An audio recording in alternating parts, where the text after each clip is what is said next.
하겠습니다. 270장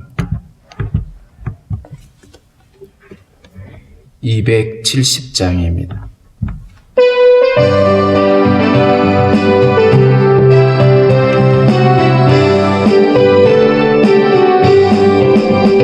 변찮은 주님의 사랑과 거룩한 보혈의 공로를 우리 다 찬양을 합시다. 주님을 만나볼 때까지 예수는 우리를 깨끗게 하시는 주시니 그의 피 우리를 눈보다 더 희게 하셨네. 우리를 깨끗게 한 피는 무궁한 생명의 물일세. 생명의 구원을 받은 자 하나님 찬양을 합시다. 예수는 우리를 깨끗게 하시는 주시니 그의 피 우리를 눈보다 더 희게 하셨네. 주님의 거룩한 보혈을 날마다 입으로 간증해 담대히 싸우며 나가세. 천국에 들어갈 때까지 예수는 우리를 깨끗게 하시는 주시니 그의 피 우리를 눈보다 더 희게 하셨네. 십자가 단단히 붙잡고 날마다 이기며 나가세.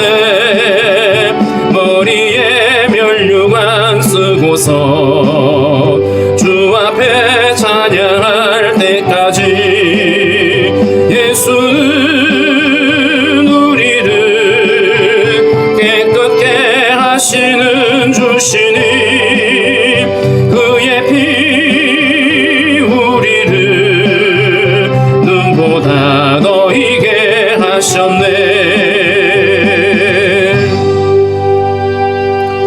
기도하겠습니다. 하나님 아버지 감사합니다. 환난과 죽음 많은 세상 가운데서도 오늘도 우리에게 생명을 허락해 주시고 아버지 새로운 한 날을 허락해 주셔서 감사합니다. 주님이 허락하신 생명과 또 주님이 허락하신 시간들을 결코 낭비하지 않게 도와주시고 믿음을 쫓아 행하며 또 주님과 동행하며 살아가는 저희들이 되게 하여 주옵소서. 세상이 아무리 흉흉하고 거칠어도 우리가 주님과 함께 동행하며 주님과 함께 나아가면 하나님 아버지 우리가 넉넉히 이길 수 있사오니 주님의 은혜 가운데 우리를 붙잡아 주시기를 원하고 기도합니다. 오늘도 주님 성도들 머리 숙여 주님 앞에 나왔사오니 주님께서 우리의 간구와 기도를 기뻐 받아주시고 우리의 연약함을 고치시며 우리의 모든 간구하는 바들을 아시는 하나님 주의 선하심으로 응답해 주시기를 원하고 기도합니다. 성도들의 아버지 삶과 성도들의 가정과 기업을 주님께서 붙잡아 주시고 때를 따라 도우신 은혜로 함께 하셔서 모든 아버지 어려움들을 주님께서 막아주시고 계획하는 모든 일들이 주 안에서 형통할 수 있도록 은혜 가운데 붙잡아 주시기를 원하고 기도합니다. 육체의 연약감 가운데 있는 성도들을 강건케 하시고 치료하시고 회복하게 하여 주옵소서.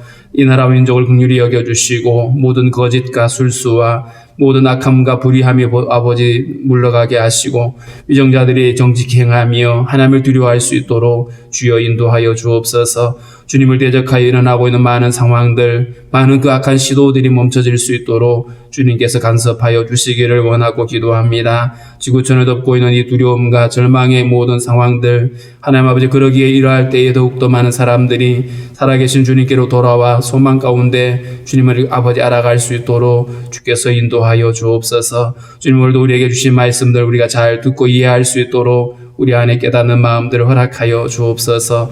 오늘도 하나님 성도들의 가정과 또 자녀들과 또 나라에 부름받은 형제들 강건함으로 지키시옵소서. 감사하고 예수님의 이름으로 기도하옵나이다. 아멘. 285장입니다. 285장.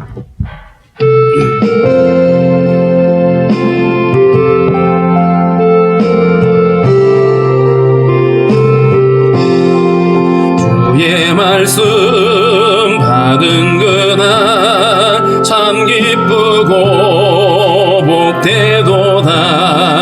이 기쁜 마음 못 이겨서 온 세상에 전하노라. 기쁜 날 주 나의 죄 다 씻었나. 늘 깨어서 기도하고 늘 기쁘게 살아가리. 기쁜 날 주 나의 죄 다 씻었나. 이 좋은 날 내 천한 몸 새 사람이 되었으니 이 몸과 마음 다 바쳐서 영광의 주를 섬기리.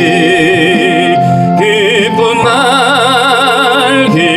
날 주 나의 죄 다 씻었나.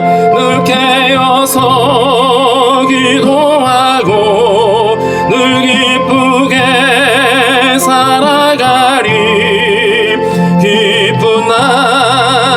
기쁜 날 주 나의 죄 다 씻었나.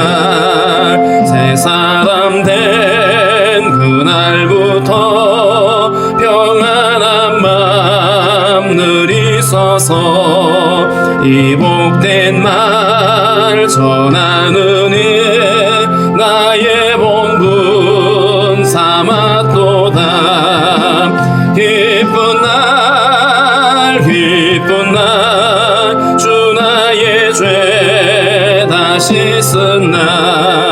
늘 깨어서 기도하고 늘 기쁘게 살아가리. 기쁜 날 주 나의 죄 다 씻었나.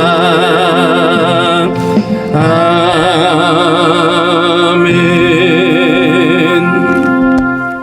로마서 5장 1절부터 11절입니다. 로마서 5장 1절부터 11절까지 우리 한 목소리로 읽도록 하겠습니다.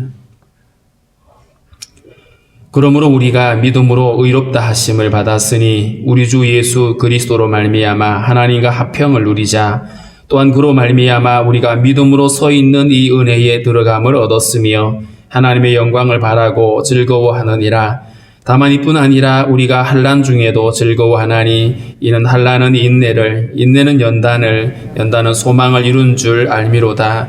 소망이 우리를 부끄럽게 하지 아니함은 우리에게 주신 성령으로 말미암아 하나님의 사랑이 우리 마음에 부은 바 됨이니 우리가 아직 연약할 때에 기약대로 그리스도께서 경건하지 않은 자를 위하여 죽으셨도다. 의인을 위하여 죽는 자가 쉽지 않고 선인을 위하여 용감히 죽는 자가 혹 있거니와 우리가 아직 죄인 되었을 때에 그리스도께서 우리를 위하여 죽으심으로 하나님께서 우리에 대한 자기의 사랑을 확증하셨느니라. 그러면 이제 우리가 그의 피로 말미암아 의롭다 하심을 받았으니 더욱 그로 말미암아 진노하심에서 구원을 받을 것이니 곧 우리가 원수 되었을 때에 그의 아들의 죽으심으로 말미암아 하나님과 화목하게 되었은즉 화목하게 된 자로서는 더욱 그의 살아나심으로 말미암아 구원을 받을 것이니라. 그뿐 아니라 이제 우리로 화목하게 하신 우리 주 예수 그리스도로 말미암아 하나님 안에서 또한 즐거워하느니라. 아멘. 그러므로 우리가 믿음으로 의롭다 하심을 받았으니 앞서 우리가 3장 후반부부터 계속해서 사람이 의롭게 되는 것은 율법의 의가 아니라 하나님께서 그리스도 안에서 허락해 놓으신 하나님의 의, 그것으로 우리가 의롭게 되어진다.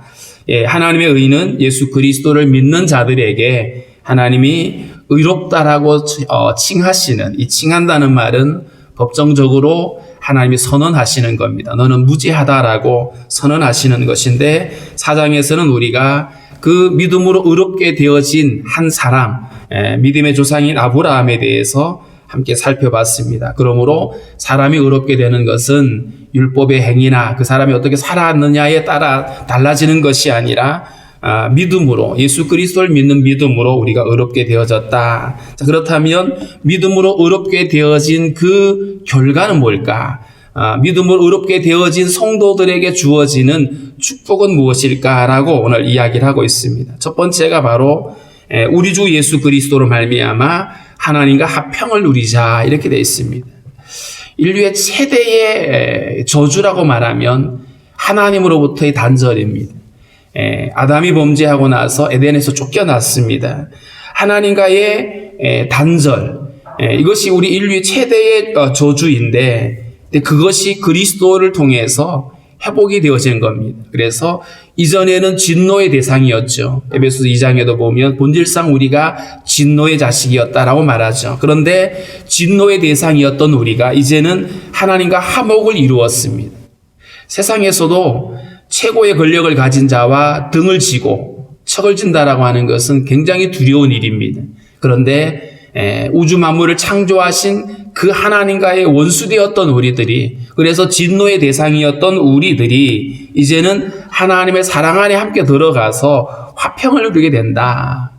근데 만약에 하나님과 화평을 누리는 이 조건이 우리의 어떤 행위로 인해서 달라진다라면, 그래서 네가 얼마나 열심히 살았는가를 나중에 평가해서 그래서 거기 결정되어진다라면 우리는 이 하나님과의 화평을 자신할 수가 없습니다.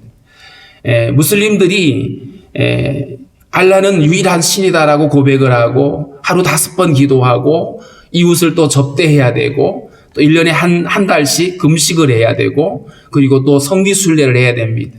그런데 이 모든 것들을 다 갖춰도 그들은 확신을 못합니다. 우리가 죽어봐야 천국 갈지 말지를 아는 거죠. 그런데 그들에게 가장 강력한 유혹은 뭐냐면, 네가 신을 위해 죽으면, 알라를 위해 죽으면 네가 곧바로 천국 간다. 이게 바로 그들이 자살 폭탄을 하는 겁니다. 아무리 열심히 믿어도 그때 가봐야 안다. 불안하죠. 그런데 우리가 믿음으로 의롭게 되어지는 것, 우리의 행위의 어떤 하나하나에 따라서 어제는 구원이었는데 오늘은 심판이 되고 이렇게 달라지는 것이라면 우리는 화평이라고 말할 수 없습니다. 그런데 이 하나님과의 이 화평은 날마다 달라지는 그런 것이 아니라 그리스도를 믿는 믿음 안에서 우리 안에 허락되어지고 완전케 되어진 것입니다. 그래서 화평이 주어졌고요. 2절에는 또한 그로 말미암아 우리가 믿음으로 서 있는 이 은혜에 들어감을 얻었으며 하나님의 영광을 바라고 즐거워한다. 앞서 3장에서는 모든 사람이 죄를 범하였음에 하나님의 영광에 들어갈 수 없었다 그랬죠. 하나님의 영광에 함께 참여할 수 없던 우리들이었는데 이제는 그로 말미암아, 이 그는 바로 예수 그리스도이죠. 그리스도를 통해서 우리가 믿음으로 서 있는 이 은혜에 들어감을 얻었다. 이 은혜에 들어감을 얻었다는 말은 이제 하나님과의 관계가 회복이 되어지고 나서 이제 우리는 하나님을 예배하는 자가 되고 하나님의 영광에 참여하는 자가 되어지는 것입니다. 하나님의 영광을 바라고 즐거워한다. 하나님의 영광에 감히 들어갈 수 없었던 우리들인데, 그런데 그리스도의 구속함을 인해서 이제 우리는 하나님의 영광을 바라고 우리가 그 영광에 참여할 일로 인해서 함께 즐거워하게 되는 것, 이게 바로 구원받은 백성들에게 허락되어지는 축복인 것입니다. 뿐만 아니라 성도들에게 환난이 찾아오는데 우리가 환난 중에도 즐거워한다. 이 환난은 어떤 환난이냐 하면 우리가 살다가 병들고 배고프고 하는 이런 차원의 얘기가 아니라 그리스도 안에서 우리가 함께 당하게 되어지는 고난입니다. 예수 믿는 믿음으로 살아가는 성도들에게 찾아오는 이 고난인데, 그 고난이 우리를 지치게 만들고 우리를 중단하게 만드는 이런 환난들이죠. 그런데 성도들이 그 환난 중에도, 그 고난이 찾아오는데도 불구하고 즐거워한다. 그게 어떻게 가능하냐 하면 그 환난이 오히려 그들로 하여금 믿음을 더 붙들게 하고 이겨내게 하는 인내를 이룬다라고 말합니다. 환난은 인내를 이룬다. 성도들이 핍박을 당할 때, 고난을 당할 때 그들은 오히려 더 주님을 찾고 구하면서 믿음으로 그것을 이겨냅니다. 인내는 연단을 이루게 된다. 그리고 연단은 마침내 소망을 이루는 줄 알미로다. 이렇게 말했습니다. 결국 성도의 환난이 소망으로 기결이 되어지는, 예수 그리스도 안에서 우리가 믿음으로 살아가는 자들에게 찾아오는 환난이 있는데, 고난이 있는데 그 고난을 끝까지 이길 수 있는 근거가 뭐냐 하면 소망이라는 거죠. 내가 예수 안에 있을 때에 나는 하나님의 영광에 참여하게 되어지고 하나님과 영원한 생명을 함께 누리게 되어진다라고 하는 이 소망이 있기 때문에 결코 무너지지 않는 것이고요. 5절 말씀에 보면 소망이 우리를 부끄럽게 하지 아니함은, 내가 하나님만 믿고 예수 그리스도만 온전히 의지하고 어떤 어려움과 환난이 찾아와도 끝까지 믿음을 지켰는데, 그랬는데 나중에 내가 보니까 이게 아니더라, 내가 헛된 것을 붙들고 괜한 짓을 했더라, 이렇게 되면 얼마나 낭패겠어요. 그런데 그게 아니라는 겁니다. 우리가 부활의 소망을 붙들고 살아가는데 나중에 갔을 때 부활이 이게 사실이 아니더라, 이렇게 되어버리면 그보다 불행한 인생은 없죠. 그런데 그렇지 않다는 겁니다. 소망이 우리를 결코 부끄럽지 않게 한다. 우리의 소망이 결코 우리를 부끄럽게 하거나 실망시키지 않는다. 왜냐하면 우리에게 주신 성령으로 말미암아 하나님의 사랑이 우리 마음에 부은 바 됨이니, 두 가지를 말했습니다. 하나는 성령의 역사이고 또 하나는 우리를 향한 하나님의 사랑입니다. 우리를 향한 하나님의 사랑은 아들을 십자가에 내어줌으로 인해서 증명되어진 것들입니다. 하나님의 사랑이 이러하고 또 성령께서 우리를 붙잡아 주시기 때문에 마침내 그 성령이 우리로 하여금 끝까지 믿음을 견디게 하고, 그리고 마침내 주님의 영광에 참여케 하는, 그러므로 하나님의 그 완전한 구원은 우리가 환난 가운데서도 우리를 붙들어 주실 뿐만 아니라 바로 믿음으로 그 하나님의 영광에 들어가는 그날까지 하나님의 사랑 가운데 우리를 지키신다라고 말씀을 합니다. 그래서 우리는 결코 부끄럽지 않을 것이다. 결코 우리가 예수 그리스도만을 소망으로 붙들었는데 그 결과가 부끄러움이 되거나 허망한 일이 되어지지 않는다라고 말씀을 하고 있습니다. 6절 말씀입니다. 우리가 아직 연약할 때에, 이 연약하다라고 하는 것은 스스로 우리의 죄의 형편에서 벗어날 수 없을 때, 우리가 죄의 종로를 타고 그렇게 그 악한 영들을 끌려다니던 그 죄 가운데 있던 그때에, 그러니까 우리에게서는 아직도 자격이 없고 여전히 내가 죄 가운데 머물고 있는 그때에 기약대로 그리스도께서 경건하지 않는 자를 위하여 죽으셨다. 기약대로라고 하는 말은 하나님의 정하신 때를 이야기하고 있죠. 하나님이 예수 그리스도를 보내실 것을 계획하셨고 그 주님의 계획에 따라서 주님이 정하신 날에 그리스도께서 경건하지 않는 자를 위해 죽으셨다. 우리가 경건하고 의롭고 누가 봐도 저 사람을 위해서는 죽어줄 만해, 이런 존재가 아니었다는 겁니다. 경건하지 않는 자, 다시 말하면 하나님의 진노의 대상이었던 우리를 위해서 주님이 죽으셨다라는 것입니다. 7절에는 의인을 위하여 죽는 자가 쉽지 않고 선인을 위하여 용감히 죽는 자가 혹 있거니와, 세상에서도 의인이라고 칭해지는 사람, 남을 위해서 내 목숨을 던지는 사람들이 가끔은 있죠. 자, 그런데 우리가 아직 죄인 되었을 때, 명백한 죄인이고 명백하게 원수되어 있던 우리들인데, 그런 우리들을 위해서 그리스도께서 우리를 위하여 죽으심으로 하나님께서 우리에 대한 자기의 사랑을 확증하셨느니라. 앞서 하나님의 사랑이 우리를 소망으로 붙들어 주신다라고 말했는데, 그 하나님의 사랑이 그럼 도대체 뭐냐? 하나님 우리를 사랑하신다고 하는데 그 증거가 뭐냐라고 말할 때에 그게 바로 아들을 내어주신 사랑입니다. 세상에서 그 어떤 것들을 다 주더라도 자식의 생명을 내어줄 수 있는 것은 없습니다. 그런데 하나님이 원수되었던 우리들, 여전히 하나님을 반역하고 경건하지 않고 그렇게 진노의 대상이었던 그들을 위해서 아들을 내어주시는 하나님의 사랑입니다. 그리스도께서 그런 우리를 위하여 당신을 십자가에 못 박히게 되어지는, 이게 바로 하나님의 사랑입니다. 아들을 주신, 그리고 아들이 우리를 위하여 죽으신 그 사건이 바로 우리를 향한 하나님의 사랑의 증거다. 사랑을 확증해 보이셨다. 그냥 입으로만 나 사랑한다가 아니라 주님은 이 일로 인해서 완전히 못을 박아버린 거죠. 우리를 사랑하시는 하나님의 사랑을 보여주신 겁니다. 9절입니다. 그러면 이제 우리가 그의 피로 말미암아 의롭다 하심을 받았으니, 명확해졌죠. 우리가 의롭게 되어지는 것은 그의 피로 말미암아서 우리가 의롭게 되어졌는데, 더욱 그로 말미암아 진노하심에서 구원을 받을 것이다.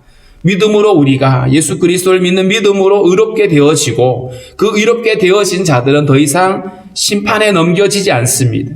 원래 우리는 진노의 대상이었는데 주님께서 우리를 죄 없다라고 선언하셨기 때문에 우리는 그 진노에서 구원함을 받게 되는 것입니다. 그래서 예수 그리스도를 믿는 자들, 예수님을 믿고 그를 보내신 하나님을 믿는 자들은 영생을 얻었고 심판에 이르지 아니하나니 사망에서 생명으로 옮겨느니라. 요한복음 5장 24절에 나와 있는 말씀이죠. 예수 그리스도를 믿음으로 이미 우리에게는 영생이 주어졌고, 그리고 심판에 이르지 아니하고 사망에서 생명으로 자리가 옮겨진, 그러니까 예수 그리스도를 믿는 우리 안에 어떤 놀라운 결과들이 주어졌는지를 분명히 말씀을 하고 있습니다. 모든 진노에서 구원함을 받게 될 것이다. 곧 우리가 원수 되었을 때에 그의 아들의 죽으심으로 말미암아 하나님과 화목하게 되었은즉, 원수 되었을 때에 그 아들의 죽음, 예수 그리스도의 십자가의 죽음으로 인해서 하나님과 화목하게 되어졌다. 왜냐하면 우리의 죄를 주님이 대신 지시고 십자가에서 죽으셨기 때문에 죄를 제거하니까 하나님과 우리와의 관계가 회복이 되어진 것입니다. 이것은 우리 편에서의 어떤 가능성이 아닙니다. 우리가 착하게 살아서, 열심히 살아서 그래서 우리가 화목을 이루는 것이 아니라 오직 예수께서 화목 제물이 되어서 죽으셨기 때문에 그것을 근거로 해서 하나님과 우리와의 화목이 이루어진 겁니다. 죄로 인해서 하나님과 원수되었던 우리들, 그래서 하나님의 영광에 참여할 수도 없던 그런 존재들이 이제는 대속의 죽음, 화목 제물로 인해서 우리는 하나님과의 화목을 이루었습니다. 이게 어마어마한 축복입니다. 하나님과 원수가 되고 하나님 앞에 척을 지고 결국은 심판의 대상이었던 우리가 하나님과 화평을 이루게 되고, 그것 때문에 이제는 하나님을 예배하게 되는 이 일들이 얼마나 놀라운 일들이고 얼마나 엄청난 축복인지를 우리는 기억을 해야 됩니다. 이것이 오직 주님의 은혜와 사랑으로 말미암아 가능해졌다라는 것이고요. 뿐만 아니라 화목하게 된 자로서는 더욱 그의 살아나심으로 말미암아 구원을 받을 것이니라. 예수님의 십자가의 죽음으로 우리의 죄가 해결되어지고 우리가 하나님과의 화목을 이루었을 뿐만 아니라 이제는 예수님의 부활하심으로 인해서 우리가 구원을 받게 되어졌다. 이 말은 생명을 얻은 자가 되었다는 뜻입니다. 십자가에서 함께 못 박혀 죽음으로 인해서 죄가 해결이 되었어요. 그런데 거기서 머물러 있으면 안 되겠죠. 그리스도와 함께 다시 살아나서 새로운 생명으로 일어나서 이제는 그 생명으로 주님과 교제하고 주님 안에 함께 거하는 것입니다. 죄의 생명이 그냥 십자가에 못 박혀버리고 그것이 제거되어 버리는 것으로 끝나버렸다면 그런 의미가 없겠죠. 그런데 하나님의 영광에 참여하는 그 생명은 더 이상 죄의 생명이 아니라 그리스도의 부활에 참여한 성도들의 새로운 생명이 우리를 구원에 이르게 하고 우리로 하여금 주님 안에서 함께 거하게 하는 복을 허락하신 겁니다. 그래서 새로운 생명 안에서 이제 11절에 보면 그뿐 아니라 이제 우리로 화목하게 하신 하신 우리 주 예수 그리스도로 말미암아 하나님 안에서 또한 즐거워한다. 그리스도로 말미암아 하나님 안에서 함께 즐거워하는 것, 하나님과의 친밀한 관계를 우리가 함께 유지하고 그분의 사랑 안에 함께 거하는 것입니다. 마치 집을 나간 탕자가 아버지께로 돌아왔죠. 그 돌아왔을 때 그가 돌아와서 아버지 품에 안기게 되어진 것은 그가 돌아왔기 때문이 아니라 아버지의 사랑이 그를 용납하였기 때문이죠. 아버지의 사랑이 그를 용납했고 그를 나를 종으로서 여겨달라고 하는 그의 말을 아버지는 아니라고 말하고 그를 아들의 신분, 원래 신분을 회복시켜주죠. 죄로 인해서 하나님을 떠나버렸던 우리들이 아무리 착하게 산다고 해도 아무리 우리가 무슨 해결을 하고 무슨 짓을 다 해도 하나님이 용납하지 않으면 하나님이 당신의 사랑으로 우리를 받아들이지 않으면 우리는 어떤 일도 일어나지 않습니다. 하나님이 아들을 십자가에 내어주시고 우리의 죄를 대신 지게 하시고 그리고 그리스도 안에서 우리에게 새로운 생명을 주었기 때문에 이제 우리는 아들의 신분으로 종의 신분이 아니라 아들의 신분으로 주님 안에 거하게 되는 이 복을 누리게 되는 겁니다. 그러므로 우리가 믿음으로 의롭게 되어지는 것 혹은 예수 그리스도의 십자가의 그 죽으심과 부활 때문에 그걸 믿는 자들에게 주어지는 이 의로움, 우리를 구원하시고 우리를 의롭다고 하시는 이 하나님의 완전한 구원이 우리에게 얼마나 완전하고 복된 축복을 허락하시는지를 명확하게 말씀하고 있습니다. 말씀을 정리해 보면 우리가 믿음으로 의롭게 되어지는 이 일로 인해서 이제 우리는 하나님과의 화평을 이루게 되고 하나님을 예배하게 되어지고 어떤 어려움이 와도 소망 가운데 주님을 붙들고 의지할 수가 있게 되어졌다. 그리고 뿐만 아니라 이제 우리는 하나님의 자녀로서 주님 안에 거하면서 그분의 사랑 안에서 함께 살아갈 수가 있게 되어졌다라고 말씀하고 있습니다. 그러므로 우리가 이 교리는 결코 어떤 딱딱한 어떤 하나의 논리가 아니라 우리로 하여금 주님 안에서 화평을 누리고 소망 가운데 살아갈 수 있고 주님의 사랑 안에 함께 거할 수 있는 어마어마한 우리 어떤 풍성한 삶으로 이어진다는 것을 우리는 기억을 할 수 있어야 됩니다. 그래서 오늘은 그렇게 기도했으면 좋겠습니다. 주님이 이루시고 완전케 하신 이 하나님의 완전한 구원의 축복을 우리가 믿음으로 함께 누릴 수 있도록 그래서 날마다 주님과 함께 예배하고 또 주님 안에서 함께 즐거워하고 소망 가운데 주님을 바라보고 그 영광의 날들을 바라볼 뿐만 아니라 날마다의 삶에서 하나님의 사랑 안에 함께 거할 수 있도록 우리에게 이 완전한 믿음 그리고 주님 안에서 이 참 평안이 우리 안에 넘쳐날 수 있게 달라라고 우리 그렇게 기도하겠습니다.